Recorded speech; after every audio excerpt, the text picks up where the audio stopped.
Sylhet stadium সন্ধ্যা যখন হয় অথবা বিকাল যখন হয় এই স্টেডিয়ামটা আরও সুন্দর দেখায়, শান্ত দেখায়। সারাদিনের ঝড়ঝাপটা শেষ হয়ে গেছে, শান্ত হয়ে গেছে সিলেটের স্টেডিয়াম। হ্যাঁ, অনেক কিছু শান্ত হয়ে গেছে। আমরা দেখেছি দিনভর কত কিছু ঘটেছে। বিপিএল শুরু হবে তার আগে খুব একটা আয়োজন নেই, এখনও কাজ চলছে। সাথে হচ্ছে একটা তোলপাড় সৃষ্টি হয়েছিল, খালেদ মাহমুদ সুজন বয়কট করেছিলেন অনুশীলন। এরপর চট্টগ্রামের মালিকানা চেঞ্জ, কত ঘটনা। সব শেষে সন্ধ্যা যখন হয়েছে তখন শান্ত হয়ে গেছে। সবার ফোকাস এখন মাঠের দিকে, যে মাঠের লড়াইটা কেমন হবে। প্রথম ম্যাচেই দুই ক্যাপ্টেন মুখোমুখি হবে, মিরাজ এবং শান্ত। পরে আবার চট্টগ্রাম এবং নোয়াখালী। দেখুন, মাঠের লড়াই নিয়ে তো অনেক কিছুই আছে, তবে এর মধ্যেও কিছু ঘটনা আছে, বিশেষ করে দুইটা ঘটনা, যে ঘটনা নিয়ে কথা বলতে চাই। প্রথমত, নোয়াখালীর অধিনায়কত্ব। আমরা সবাই জানি যে নোয়াখালী এক্সপ্রেসের অধিনায়ক হওয়ার মতো বেশ কয়েকটা নাম ছিল, সৌম্য, জাকের, মোহাম্মদ নাবি, এই নামগুলো সামনে এসেছে। কিন্তু অবশেষে আমরা দেখলাম যে একটা নাম ঘোষণা করা হয়েছে, সৈকত আলী। এই নাম ঘোষণার পর অনেক আলোচনা হয়েছে, কথা হচ্ছে আসলে সৈকত আলী কেন আরও অন্যদের দেয়া হলো না, যেখানে আরও বেশ কিছু নাম ছিল, সৈকত আলী ছাড়াও তো নাম ছিল, তাদেরকে কেন দেয়া হলো না। দেখুন, আমি কথা বলেছি এবং আমি যেটা উপলব্ধি করতে পেরেছি সেটাই আপনাদের বলতে চাই।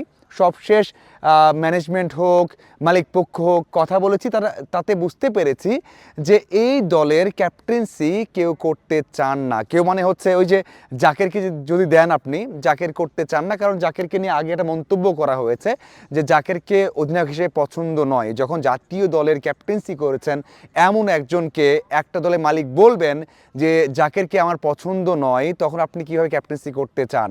আপনি অথবা আমাকেও যদি কেউ বলে যে আপনাকে একটা কাজের জন্য পছন্দ না, পরে যদি আবার বাধ্য হয়ে তাকেই বলা হয় বা আমাকেই বলা হয় যে ক্যাপ্টেন্সি করেন, আপনিও করবেন না, আমিও করবো না। তেমনটাই হয়েছে। জাকেরকে অ্যাপ্রোচ করার আগেই না করে দিয়েছেন যে অধিনায়কত্ব করবেন না, এটা বুঝতে পেরেছি, অথবা একটা সূত্র থেকে জানতেও পেরেছি। আপনি নিশ্চিত থাকতে পারুন যে তাকে অধিনায়কত্ব দেওয়া হলেও সেই অধিনায়কত্ব তিনি নেননি। এটা হচ্ছে একটা বিষয়। এখন আরও একটা বিষয় আসে, সৌম্য সরকার কেন অধিনায়ক নন? সৌম্য সরকারকে নিয়েও কথা হয়েছে, কিন্তু সৌম্য সরকার এখনও দেশে আসেননি। হ্যাঁ, আমি এর আগে ভিডিও বানিয়েছিলাম, যদিও আমি কথা বলেই বানিয়েছিলাম যে সৌম্য সরকার খুব দ্রুতই ব্যাক করবেন, দলের সাথে যুক্ত হবেন, হয়তো বা ক্যাপ্টেন্সিটা নেবেন। কিন্তু সৌম্য সরকার ক্যাপ্টেন্সি নিচ্ছেন না, ক্যাপ্টেন্সি করবেন না। এখন পর্যন্ত দেশেও আসেননি। হয়তোবা দেশে আসলে যদি তাড়াতাড়ি আসেন তাহলে সিলেট পর্বে খেলবেন, আর যদি আসতে না পারেন তাহলে হয়তোবা চট্টগ্রাম ফ্রেশ থেকে দলের সাথে যুক্ত হবেন, যে সেখান থেকে তিনি খেলবেন। সৌম্যকে জাতীয় দলের জন্য একটা বিবেচনা করা হচ্ছে, যদি ভালো করতে পারেন তাহলে হয়তোবা রাডারে আসতে পারতেন। এবং সবচেয়ে বড় বিষয় হচ্ছে যে বিশ্বকাপে না হোক, তারপরে একটা পাইপলাইনে আসতে পারতেন, কিন্তু সৌম্য সেই সুযোগটা হাতছাড়া করছেন, কারণ এখনও দেশে আসতে পারেননি। আমরা জানতে পেরেছি হয়তোবা কোনো একটা সময়ে সিলেটের পর্ব থেকেই তিনি যুক্ত হবেন। এটা হচ্ছে আরও একটা বিষয়। আরেকটা বিষয় আসা যাক, যে নাঈম শেখ 1,10,00,000 টাকা পাচ্ছেন। পাবেন কি?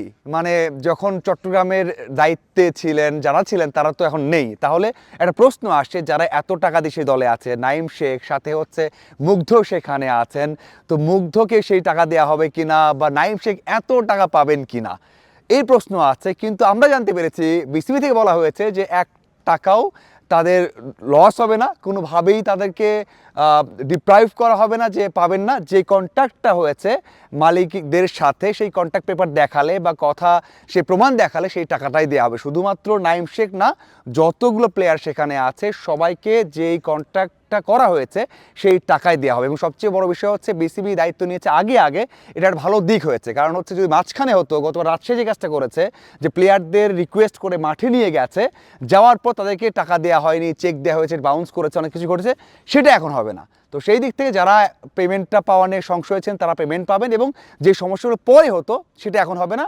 নোয়াখালীর ক্ষেত্রেও তাই, যেটা ঘটে গেছে ভালো হয়েছে। বাকি সব দলগুলো কিন্তু যে পেমেন্টটা নিয়ম অনুযায়ী পেমেন্ট দেয়া, 25%, রংপুর দিয়েছে 50%, এটা কিন্তু এখন পর্যন্ত ভালো হয়েছে। ওই যে সন্ধ্যার সময় সব শীতল হয়ে গেছে সিলেট স্টেডিয়ামে, সেটাই হয়েছে। এখন এই শীতল আবহাওয়াটা ভালোভাবে চলুক, বিপিএলে মাঠের লড়াইটা ভালো হোক। মাঠের লড়াই ভালো হলে অবশ্যই দর্শক খেলা দেখেন, খেলার আনন্দ নিতে চান, এবং অনেক তর্ক বিতর্কও শেষ হয়ে যায়। দেখার অপেক্ষা তারকারা সেই সুযোগটা নেন কিনা, ভালো কিছু করে বিপিএলটাকে সামনের দিকে এগিয়ে নিয়ে যায় কিনা। অবশ্যই আপনাদের মতামত জানাবেন। ধন্যবাদ সবাইকে।